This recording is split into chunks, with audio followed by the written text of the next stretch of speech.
오늘 말씀에서는 하나님께서 유다 자손들이 하나님의 목전에서 하나님이 보시는 바로 그 앞에서, 그것도 그들이 하나님의 이름이 있고 하나님의 임재가 있다고 믿었던 성전에서 행한 악을 비롯하여 흰놈 골짜기에 도벳 사당을 짓고 거기에서 자기 자녀들을 불에 사르는 사악한 이방 종교의식을 행한 사실을 언급하시면서 그들이 받을 하나님의 징벌을 선포하고 있습니다.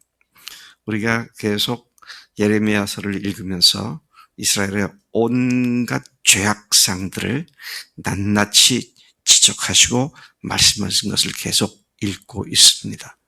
어쩌면 이렇게 온 삶의 영역에서 철저하게 하나님 앞에서 타락하고 범죄한 그런 민족이 되었는지 이럴 수가 있을까? 어떻게 이렇게 타락할 수 있을까? 이런 생각을 해보게 되는 말씀들을 계속 접하고 있습니다. 오죽 하나님께서 답답하셨으면 그들의 못된 그들의 행습을 가지고 별명을 지어서 너희들은 이런 자들이다. 너희들은 내 버려진 은 같은 존재들이다. 또는 불순종하는 목이 굳은 백성이다. 온갖 그들의 잘못에 별명을 붙여가면서, 자, 그럼에도 불구하고 아무리 내가 내 종들을 보내서 회개하러 하더라도 회개할 줄 모르는 그런 완악한 존재들. 그래서 예레미야야, 네가 가서 그들에게 이 말을 대언한다 할지라도 그들은 돌이키지 않는다. 그러나 가서 선포하고 그들의 받을 징벌이 어떤 것인지를 선포해라. 참 하나님께서 아예 포기하신 백성으로서 대하는 그런 말씀들이 계속 이어져 나오죠. 또 예레미야를 통해서 너 말로 해서는 안 될 테니까 네 머리를 박박 깎아 밀고 그리고 민둥산에 올라가서 거기서 이스라엘 백성들을 향하여 판토마임을 행하면서 이렇게 회개하지 않으면 너희들이 멸망한다. 이렇게 얘기를 해라. 이게 어제까지 말씀 내용들이었죠. 자, 오늘 30절, 31절을 보면 그들의 심각한 죄악상, 도덕 윤리적인 것뿐만 아니라 하나님 앞에 그들이 얼마나 심각한 죄를 짓고 사는 존재가 되었는지를 잘 말씀해 주고 있습니다. 하나님께서는 유다 백성들이 내가 보는 데서 악을 행하여 다른 곳도 아닌 바로 내 성전에다가 그들의 우상을 세워 성전을 더럽혔다. 그렇게 말씀하십니다. 와, 높은 산, 푸른 큰 나무 밑에서 산당을 짓고 우상을 세우고 그랬었는데 이제는 노골적으로 하나님의 이름이 있고 하나님을 섬기는 성전에다가 유대인들의 가장 신성하게 여기는 성전 안으로 우상들을 끌어들이는 극치에 달하는 죄악상들을 말씀하고 있는 것을 보게 되는 것이죠. 그래서 그들이 내 성전을 더럽혔다. 그렇게 말씀하죠.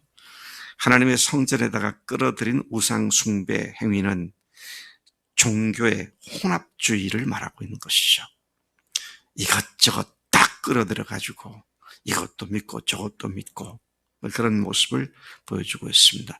오늘날로 말할 것 같으면 뭐를 얘기할 수 있어요? 종교 다원주의 사상으로 미국에서 의회에서나 지방의회, 주의회에서 또는 행정부에서 예배를 드릴 때 이건 문화가 돼 있으니까요. 국회 대통령 취임 선서하는 날도 마찬가지고요. 기도하는 순서가 있잖아요. 기도하는 순서에 기도하는 사람이 브라만의 이름으로, 모든 신들의 이름으로, 여신들의 이름으로 기도합니다. 갈 때까지 간 겁니다. 볼장 다 본 겁니다. 근데 이게 미국만의 얘기입니까? 오늘 한국도 똑같습니다. 이런 거센 인본주의와 세속주의와 혼합주의가 거침없이 밀려들고 있죠. 그래서 믿는 사람들 가운데서도 신앙보다도 이념이 더 중요해가지고, 참 목사들 중에도 하나님의 말씀의 원리에 어긋나는 것을 아니야, 이건 하나님께서 원하시는 거야 라고 이념화시켜가지고 성경과 전혀 반대되는 그런 일들을 자행하고 있는 것이 오늘 한국의 목사들 아닙니까? 이게 지금 미국 얘기가 아니고요.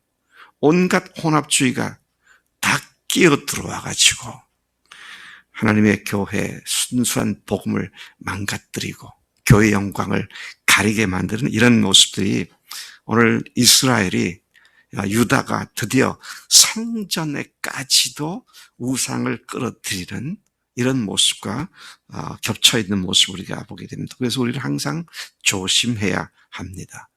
복음을 믿으면서도 동시에 자신이 원하는 대로 사는 이런 혼합주의 형태의 신앙에 빠지지 않도록 조심해야 한다. 그렇죠. 여러분, 우리 교회에서 제가 잔소리가 많죠. 같이 모여 기도합시다. 네. 간증 써냅시다. 네. 아마 제가 내년도에 이제 교회 사임을 하고 이제 퇴임을 하게 되면 저에게 남는 별명 하나가 맨날 간증 쓰라 그랬다고. 아마 그렇게 제 뒤에 남아있을 것 같아요. 근데 왜 맨날 그렇게 얘기합니까? 안 하니까. 제가 이거 20년 가까이 계속 얘기했는데 안 하잖아요. 왜 안 합니까? 쓰는 거 귀찮으니까. 또 왜 안 씁니까? 쓸 게 없으니까. 쓸 말이 없으니까. 자, 그러면서 하나님께 나는 참 순종하는 사람이다, 그렇게 말할 수 있겠는가 생각을 다시 해볼 문제입니다. 여러분, 우리 하나님께서 우리에게 이렇게 이런 뭐랄까요, 고집스러운 이야기를 목사를 통해서 계속 하시는 이유가, 그게 우리가 살 길이기 때문입니다. 여러분들 간증 쓰면 제가 부자가 됩니까? 그런 거 아니잖아요. 여러분들이 그렇게 하면 제가 키가 한치 더 커집니까? 저한테는 아무 의미가 없어요. 근데 아무 의미는 아니고요. 저에게도 의미가 굉장히 커요. 여러분들의 간증이 저를 살려줘요. 야, 이 형제 속에서 주님께서 이렇게 역사하셨구나. 하나님 감사합니다. 내가 존재하는 이유가 이런 이유 때문인데 감사합니다. 그것밖에 없어요. 근데 이들이 어떻게 합니까? 예루살렘 성전까지 끌어들인 그들이 차마 성전에서는 인신공양을 할 수 없으니까. 인신공양이 뭡니까? 자기 자녀들을 불에다 던져서 희생 제물을 삼는 이런 무시무시한 하나님 앞에 극히 가증스러운 일들을 행하기 위해서 흰놈의 아들 골짜기로 알려져 있는, 또는 도벳이라고 알려져 있는 험한 골짜기에다가 사당을 짓고 거기에서 자기 자녀들을 불로 지나가게 했다. 불로 지나가겠다는 말은 불로 걸어가게 했다, 그 말이 아니라 불로 태워 인신공양을 했다, 그런 말인 것이죠. 당시에 토속신앙, 어딥니까? 가나안 땅의 토속신 중에 대표적인 것이 바알과 아스다롯, 그리고 그 옆에 동방의 에돔이나 이쪽에 있었던 몰록신. 특히 그 중에 몰록신은 자녀를 아들을 그 재산에다가 바쳐서 그 우상 모습도 이렇게 그 아이를 받을 수 있도록 이렇게 손을 이렇게 잡고 있어요. 거기다가 바치고 불로 태워서 아이를 죽이는. 이게 하나님을 성전에서 예배하는 이스라엘 백성들이 했던 무서운 죄악들이다. 이것을 하나님께서 지금 말씀하고 계시는 것이죠. 하나님께서 명령하신 것도 아닐 뿐더러 하나님께서 생각조차 아니한 일이라고 강력히 그들의 죄악성을 지적하며 말씀하고 있는 것이죠. 흰놈이라고 하는 명칭은 아마도 이스라엘이 가나안 땅에 들어가기 전에 그 땅에 살고 있었던 그 흰놈과 예루살렘 그 일대에 살고 있던 사람들이 여부스 족속이었는데, 여부스 족속 중에 그 땅의 소유주의 이름이 아마 흰놈이었을 것이다 라는 추측을 합니다만은, 정확하게 흰놈의 아들 골짜기란 말이, 흰놈이란 말이 어디서 유래했는지는 잘 알지 못하고 다만 그렇게 추정할 뿐입니다. 이곳은 어떤 것이냐, 예루살렘의 쓰레기들이나 더러운 것들을 거기 골짜기에 버려가지고 그 쓰레기를 소각하는 장소였습니다. 근데 그 쓰레기가 불타는 불이 항상 꺼지지 않았습니다. 그래서 훗날 지옥을 표현하는 게헨나라고 하는 단어가 바로 흰놈 골짜기에 불타오르는 그 모습을 표현하는 것인데요. 바로 그 지옥의 대명사가 된 그런 것이기도 한 것이죠.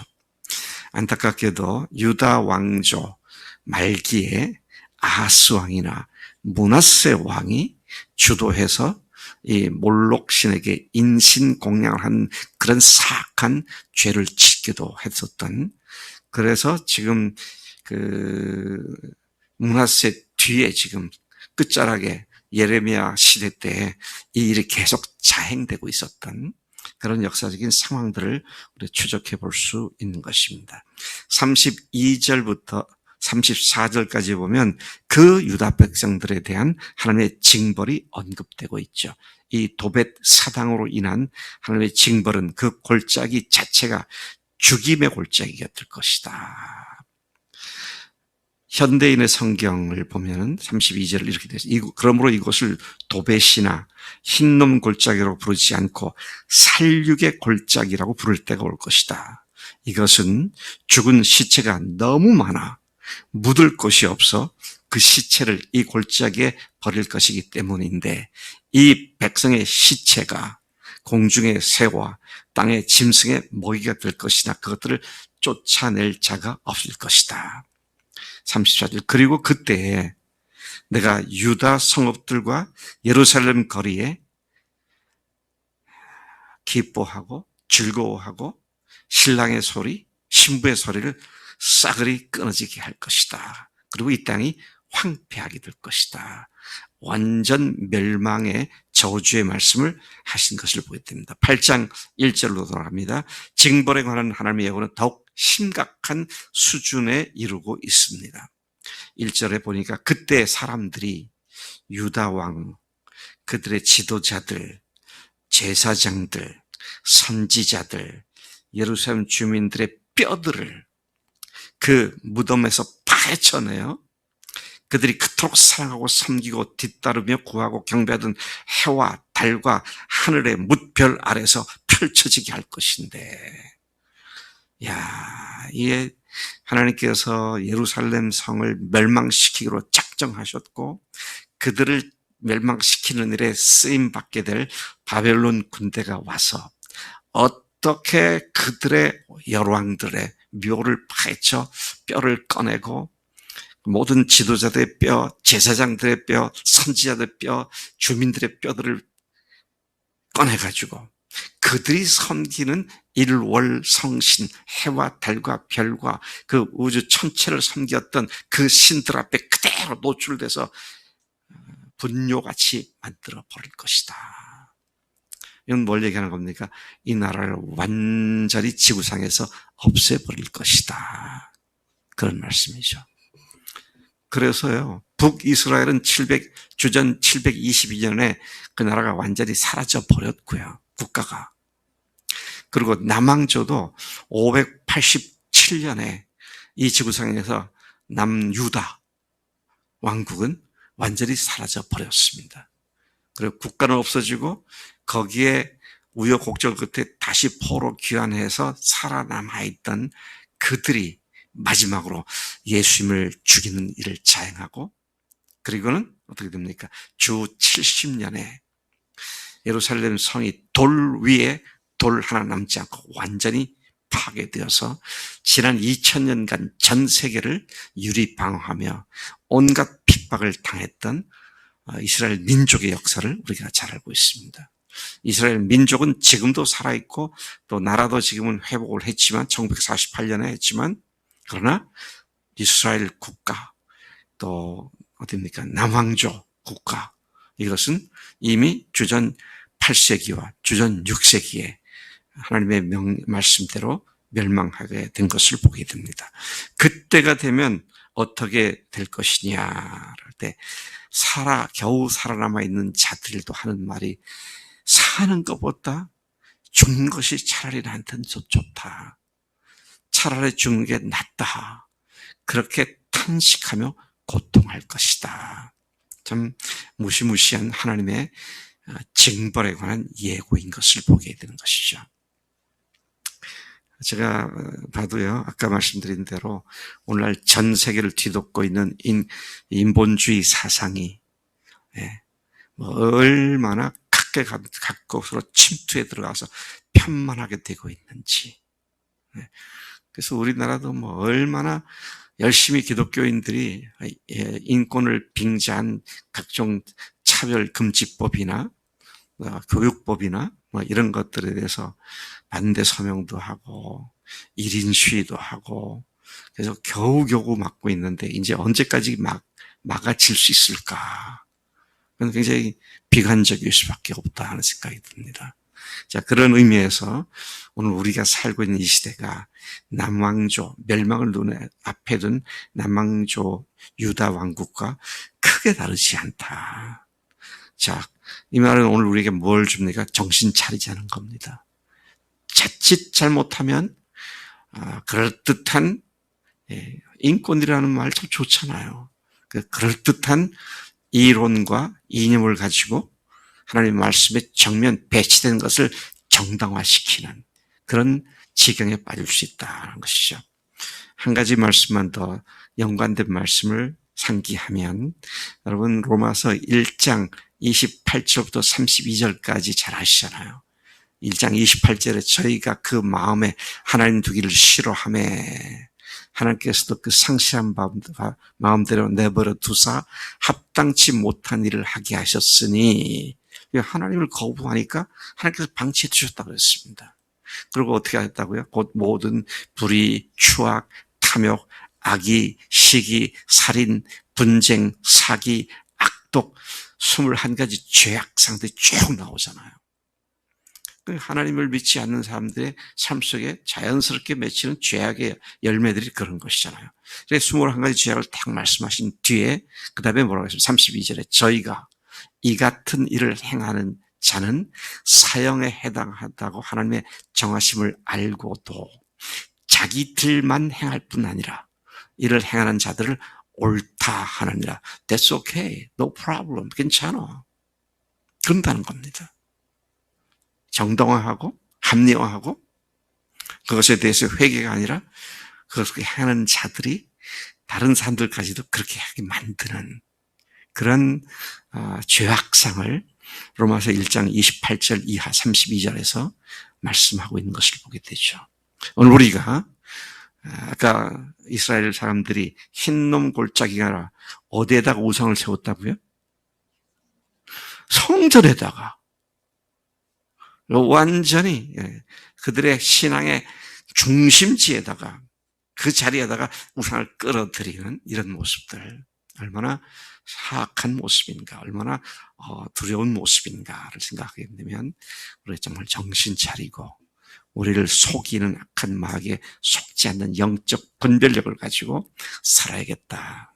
하나님 아버지, 이 아침에도 저희들에게 이스라엘의 역사, 특히 남왕조 유다 왕국의 역사를 저희들에게 반면교사로 제시해 주심을 감사합니다. 하나님, 예수님을 주인으로 모신 자들로서 우리가 예수님과 함께 죽은 자가 되었고 예수님과 함께 새로운 피조물로 다시 부활과 연합하여서 그런 존재가 되었는데 죽은 자가 다시 유혹받아 또 내가 주인 되는 자리에 들어가지 않고 주님과 함께 새로 태어난 자로서의 당당한 삶을 사는 우리가 되게 하셔서 하나님, 흑과 백을 구분하고 악과 선을 바로 구분하는 믿음의 분별력이 있는 우리가 되도록 역사해 주신 줄로 믿습니다. 간절히 의지하고 감사드립니다. 예수님의 이름으로 기도를 쌉나이다. 아멘, 아멘.